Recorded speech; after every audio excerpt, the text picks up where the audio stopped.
Grand Kaizen. Grand Kaizen, Grand Kaizen, Grand Kaizen. It's disappointing. It's disappointing what happened to this game. As most of you guys may know, Grand Kaizen released today, and the release wasn't the best. Now, what you're seeing on screen is some footage of pre-release, what the game was like pre-release.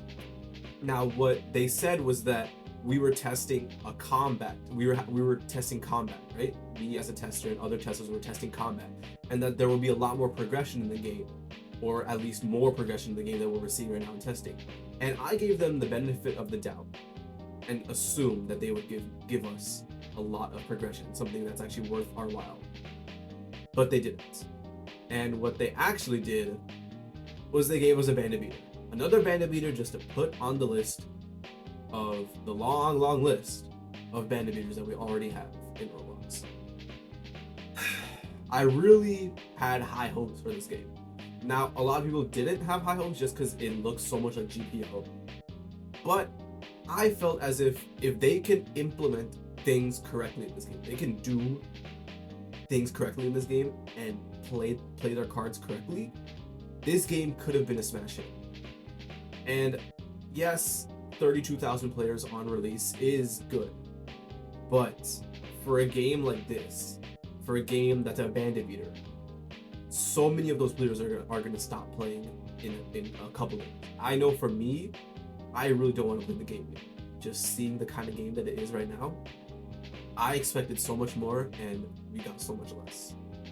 So with that being said, I was wrong about Grand Kaizen. I thought this game was going to be something worth paying attention to, and a lot of people didn't think it was worth paying attention to. And yes, you guys can tell me I told you so. Well, you told me so. I was wrong. You guys are right. Grand Kaizen is a waste of your time. And I do hope that they can learn from their mistakes. I'm not just gonna just put this game in the back burner, just forget about it from like starting now. I will pay attention. If they update, I'll give it a little look, you know. I'm if I don't like it, I'm just not gonna play it again. But you know, the little base plate for this game, just raw what they have, it's good. They just need to work on the actual content of the game. The combat isn't terrible. It could still be worked on. The progression is really bad. The progression is really what's holding this game back.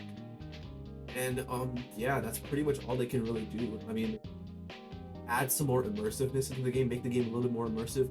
And another thing, they really messed up on release. They released the game and skill trees weren't working. You couldn't even get skills. You couldn't get skills for your, like, you know, if you got a curse technique, which most people did. I'm pretty sure everybody had a curse technique. You couldn't get any skills for them. And that just that's like the whole point of this game, to get your curse technique abilities and use the abilities, but you can't even use them when the game released. So they're gonna lose a lot of players. Now, I don't want to what you would call it, just blurt out a random prediction, but unfortunately I'm predicting this game's gonna drop to like 4,000 players in a week. And I did say in my other video that if this game stays on top of their updates, they may be able to salvage something, but I don't know. At this point, I'm not so sure, because seeing what this game is now, I'm not so sure. Now, with that being said, RIP Grand Kaizen. It was fun while it lasted, and yeah, I don't think we're gonna be seeing this game anymore. Thank you guys for watching. I'll see you guys in the next video.